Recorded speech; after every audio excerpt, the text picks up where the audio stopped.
ఏకాదశి మీరు చూడండి, తిరుపతి పట్టదు, శ్రీశైలం పట్టదు, భద్రాచలం పట్టదు, దేశంలో ఏ గుమ్మమో పట్టదు, మొత్తం అందరూ అక్కడే ఉంటారు.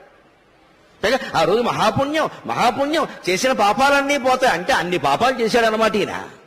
అసలు ముందు వీడు పాపాత్ముడి కింద గమనించాలి. ముక్కోటి ఏకాదశి నాడు పని కట్టుకుని గుళ్ళో గెడుతున్నాడంటే ఇంత పాపాత్ముడు ఇంకొకడు లేడు. పాపం చేయని వాడు వెళ్లాల్సిన పనిలా, వాడు ఇంటో వాడు ఉంటాడు ఖచ్చితంగా. నేను ఏ పుణ్యక్షేత్రానికి,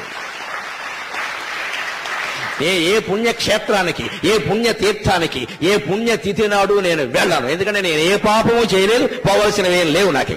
నాకు అవసరం లేదు వెళ్ళవలసిందే. ఈ పిచ్చి వదులుకోండి దయచేసి. ఎందుకంటే ప్రమాదాలు అక్కడే జరుగుతున్నాయి. ఒకే క్షేత్రం, ఒకే రోజు, ఒకే సమయం. గోదావరి పుష్కరాల్లో 30 మంది ఎందుకు చచ్చిపోయారో అందరికీ తెలుసు. అదే రోజు, అదే ముహూర్తం. అంటే అవి అలాగే జరుగుతాయి. ఏమిటా పిచ్చి, ఏమిటా వెర్రి? ముక్కోటి ఏకాదశి నాడు పెడతారా? మర్నాడు వెళ్ళండి అమ్మా, 3 రోజులు అయ్యాక వెళ్ళండి అమ్మా. విష్ణుమూర్తి ఏమైనా కోప్పడతాడా? ఉత్తర ద్వారంలోంచి